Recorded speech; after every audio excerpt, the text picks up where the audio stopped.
Hey Swifties! Welcome to a brand new episode of Swiftie School, where together we walk Clownelia Street covering the latest news and Easter eggs from our fearless leader, Taylor Swift. I'm your host, Reagan Bailey, and it is enchanting to have you here. Now that we're out of the woods, let's get into today's episode. It's another great day to be alive at the same time as Taylor Swift. Hello. Welcome back to the podcast. It's Wednesday. I'm so excited to have you here. As always, this podcast is just an expression of my thoughts and opinions and is in no way associated with Taylor Swift or Taylor Nation. But boy, am I excited to be talking with you guys because I have my clown nose on, ready to rock and rumble because I have a theory, buckle the heck up, that Reputation, Taylor's version, is coming this Friday. Now, I think that about 99.9% of you are saying, I think I've seen this film before and I didn't like the ending, but stick with me, all right? Because, I don't know, at this point, it's all fun and games, all's fair in love and poetry and clowning, but I feel good about this theory. I think it's got some legs to it, but before we get into the theory for today, let's get up to date on the latest Swiftivities. I feel like it's been a little slow in the Swiftivities department. Taylor's gearing back up to head back out on her final leg of the Eras tour. Dun, dun, dun. She did not attend the Chiefs versus Falcons game that happened on September 22nd. She did not attend the Chiefs versus Chargers game that just happened this past weekend. What are we thinking? What are we feeling? Now, my honest thoughts are that she is most likely probably just not attending away games. That's probably the easiest answer. But the second is that this woman is about to embark on the final leg of the Eras Tour, the most successful tour of history of all mankind. Probably rehearsing a little bit, probably back in the gym, probably getting back on a routine. Thankfully, she's not traveling too far for this. She's staying pretty local in terms of like the US and Canada. So I don't know. I'm not concerned. I'm really not. I know there's like a lot of rumors. I don't talk about rumors on this podcast. I honestly think all is gravy and it's really not that big of a deal. One of the last times that we saw Taylor out and about spotted was with Gigi Hadid, one of her longtime besties dating back to like the 1989 era, quite literally a decade ago. They went to a restaurant out to dinner in Soho. And the reason I'm bringing this up is not because I like to sit around and talk about her personal life, but because her outfit sparked a lot of talk online. And more specifically, her accessories, and that being her necklace that had what appeared to be her initials TS. But when you flipped it upside down, which when she was wearing it, it did appear to be flipped, it looked like the number 12. So, does this mean Taylor is back in the studio? Does this mean TS12 is currently en route to us? One can dream, okay? But I'll be honest. I think that Torture Poets Department, it's still charting. It's still doing incredibly well. Do I think TS12 is going to like magically drop before the end of the year? No. Do I think it's likely that Taylor could be writing songs? Do I think Taylor might have the concepts of a plan for TS12? Perhaps. Do I think that her necklace was the number 12? I don't know. I'm not totally sure. But that's that. That's the latest and greatest. Not much on the Swiftivity front. The Swiftivity adjacent front, we had the beginning of the Short and Sweet tour, which I've been thoroughly enjoying tuning into via social media. Now, you guys know I am attending the Short and Sweet tour this month. I was going to say next month, this month, in like 2 weeks. 2 weeks from today, actually. 2 weeks from today of the release of the podcast, I am attending the Short and Sweet tour in Nashville. And the invisible string that ties together Sabrina Carpenter's Short and Sweet tour to Taylor, of course, is actually her opener. Her opener is Griff, Griff. She is an incredible songwriter, singer. I really like her song Vertigo. And Taylor actually brought this song kind of bubbled it to the forefront of the charts and music industry by posting this song on her Instagram story. Probably last summer, I want to say it was. Check it out. Griff is the opener for Short and Sweet tour if you're attending. She's fantastic. If you got to see her on the Eras tour, drop a comment over on YouTube. Let me know how it was. But that's sort of it. That's what we've got going on the Swiftivity front. Travis played great the last game, according to the commentators that I was listening to on ESPN. Because I am that girl now. But let's go ahead and dive into my thoughts, my clowning, and my theory for October 4th. Now, all of this came as my own personal brainchild. I've been seeing a lot of people add into this theory online. So I'm super excited about the fact that it caught some wind on social media. It makes me feel validated and that I might be onto something here.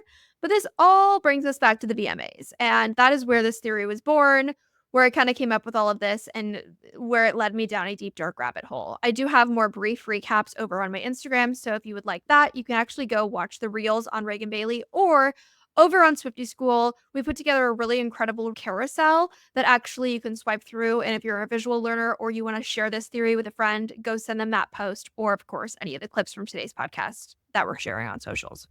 So with all that being said, 'twas the VMA night 2 weeks ago.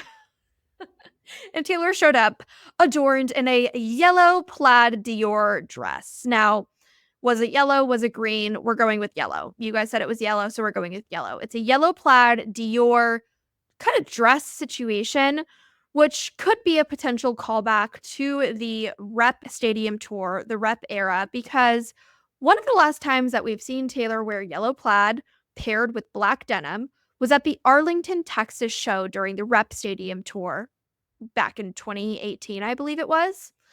Which I know you might be thinking, wow, that was a long time ago, and why is it that crazy that she wore yellow plaid? Does this really have to do with anything? Hear me out. So, this show in Arlington, Texas, one of the last times Taylor wore yellow plaid, just so happened to be on 10/6/2018, October 6, 2018. Interestingly enough, this was the same night that Reputation Stadium Tour movie was filmed. We have specific callbacks to Arlington, Texas, as of recent that have perplexed Swifties because in Taylor's most recent music video drop for I Can Do It With a Broken Heart, Arlington, Texas is featured a small clip from the stadium at the beginning of the music video. This is going to become relevant in a few minutes when I lean into this a little further. But I will mention Arlington, Texas has a little bit further significance because if you go to taylorswift.com and you browse the merchandise, you can go through and take a look at the posters available. Well, it just so turns out that the only Eras Tour poster currently still available or listed is Arlington, Texas. As we know, none of it was accidental, and Taylor Swift is a mastermind. And a lot of little nuggets have come to fruition over the years that have been left through Taylor Swift's website. Do I think it's bizarre that out of the literal hundreds of shows that Taylor has played, that the only posters left are from the Arlington, Texas dates that literally happened over a year ago? Over a year and a half ago at this point. Yes. It would be far more likely for tour posters from shows that happened, I don't know, within the past 6 months to be available on her website. But the fact that the only posters you can currently purchase are from Arlington, Texas, call me crazy, but honk, honk, beep, beep. I think it's bizarre. Now, I told you guys to keep this date in mind. October 6, 2018. Taylor wore plaid at her meet and greet, the yellow plaid, I should specify. She wore yellow plaid. This was the same night that she was recording the Rep Stadium tour. And let me just tell you that this date just so happened to be 312 weeks and 6 days before the VMAs, which we know happened on 9/11. So we have 312 weeks and 6 days between that date at the Rep Stadium tour where Taylor wore the yellow plaid and the VMAs where we saw her wear the yellow plaid again. Now we could go even further. I told you to buckle up. Honk, honk, beep, beep. We could go even further to decipher that 3 plus 1 plus 2, 312 weeks, equals 6. It was 312 weeks and 6 days, so we have double sixes happening there. Also 312 weeks, you can unscramble that and say 3, 2, 1. Let's go. But I'm not going to go there because that's a little crazy. But the numerology is numerologing. Now, where this gets even more interesting, this is where I am feeling confident in this theory, is that we have for a long time been speculating about the song Glitch because we had callouts to the song Glitch ages ago via the Spotify visual, I don't know what you call it, GIF associated with the song Glitch. On Spotify, this little GIF plays of Taylor, and it's her turning around. It's a very quick clip, But a lot of theories have sparked from this one little clip. And there's been a lot of just, the infinity bracelet. There's a whole rabbit hole you could go down with that one clip. But what's most interesting is that the song Glitch calls out the lyrics, as we all know. There's been 2,190 days of our love blackout. So many Swifties have been trying to decipher, will this 2,190 days somehow tie into the release of Reputation TV? So most times, someone comes up with a theory for Reputation Taylor's version, they will take the date that they have come up with for their theory and subtract 2,190 days to see what was going on. Does it tie to the rep era? Were there any relevant clues? Things that would make this date pertinent? So on and so forth. So, as one does, I've prefaced you with the fact that I am crazy. If you take the date that we were looking at in Arlington, Texas for the Reputation Stadium tour of October 6, 2018, and you add 2,190 days of her love blackout, it lands us upon Friday, October 4th, 2024. Now, this is a Friday, so we love that. And secondly, what's interesting about this date is that we know Taylor loves to reverse dates. So what I mean by that is when we look at the Eras Tour calendar of dates and shows that Taylor has played, Taylor played her 6th show. Did you hear what I just said? The 6th show. Reputation is the 6th studio album. She played her 6th show in Arlington, Texas. What was the date of this 6th show in Arlington, Texas? It was 4/1.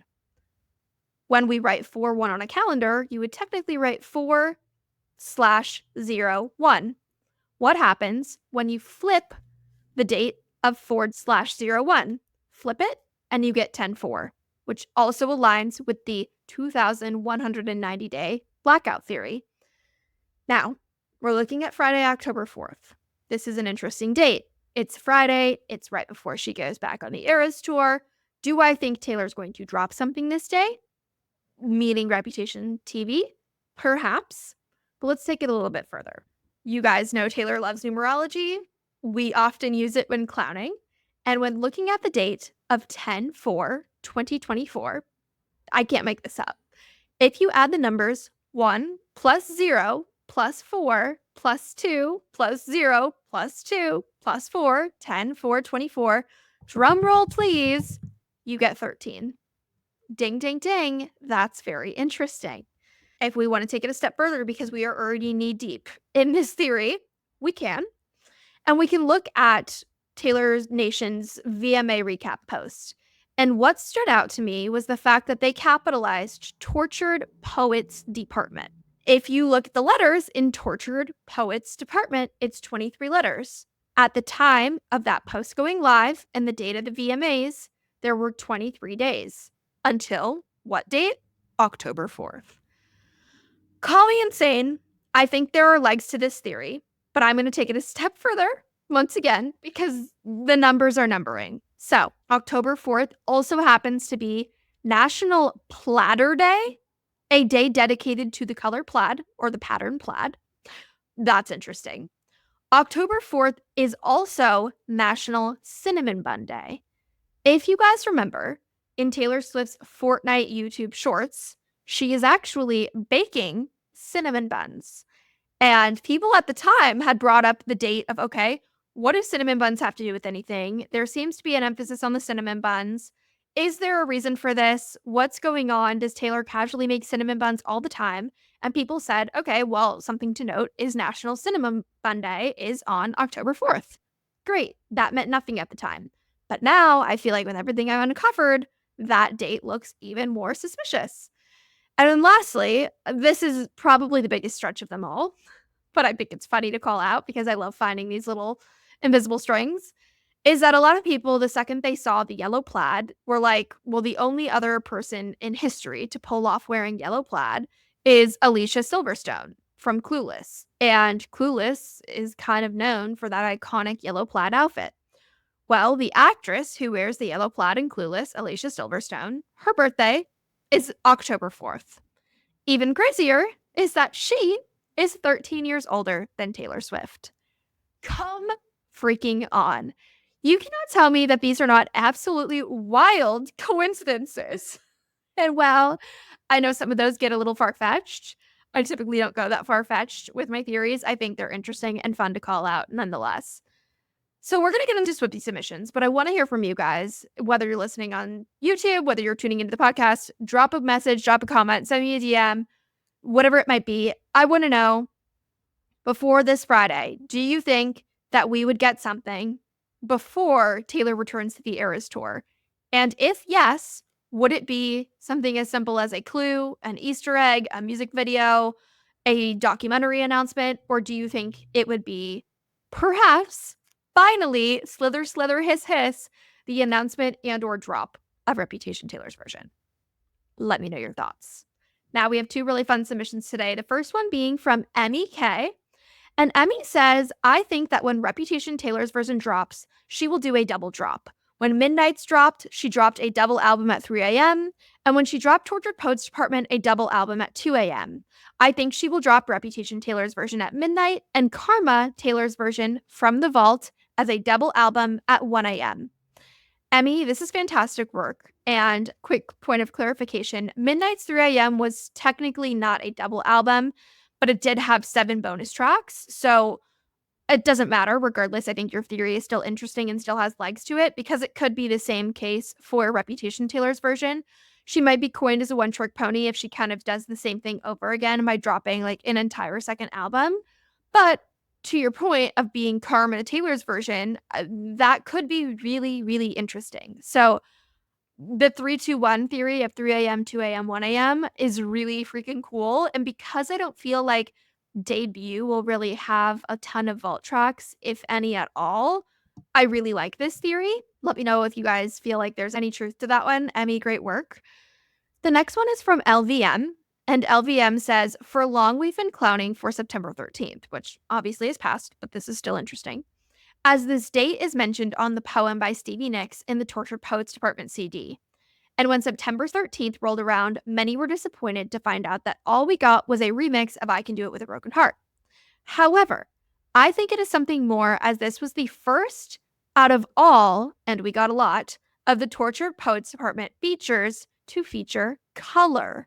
I think this signals the end of the era, and we will not get any more Tortured Poets Department releases. Bravo, because I have not heard anybody talk about this. And I personally did not pick up on this until this very moment of you submitting this. So to quick recap that, we have many different covers of the Tortured Poets Department. And by covers, I don't mean like covers, like someone else covering it. I mean like the physical cover of the album, the imagery. They are all in some version of black and white, sepia tones, gray, whatever it might be, shades of grayish, if you will. But the I Can Do It With a Broken Heart music video imagery features a color image. So the fact that you're theorizing that that might be the signal that she's just getting color back into her face, she's moving into whatever's next, is actually a genius call out. So snaps to you. I love that. Now, diving into October Swiftivities, obviously we are locked and loaded with tons happening, but if you feel like you need more when it comes to clowning, getting to know other Swifties, you're interested in hopping on Google Meet to chat with myself and other Swifties, please consider supporting me and the podcast by joining my Patreon. You can join at patreon.com/swiftieschool. You can download the app. You can do it on your desktop. I have multiple different tiers for you to pick from. And especially when thinking about the conclusion of the Eras Tour and kind of how we're going to keep this energy alive, I would love for you guys to join me over there and get to know other Swifties, get on Zoom calls, take advantage of all my bonus content, bonus episodes, and downloads over there. It's patreon.com/swiftieschool. I have a really fun episode coming up for you guys on the podcast very, very soon, featuring a professor of literature, which I think you guys will really enjoy. His analysis of some of the songs on Tortured Poets Department upon first listen are really cool. He has some really great insight into poets that he thinks Taylor might enjoy herself and or they might enjoy Taylor's work if they were alive during this time period. So stick around for that. Do not forget to like, subscribe, share this episode with a friend. Please, please, please Don't bring me the tears when I just did my makeup so nice. And I will see you on the next one. Bye.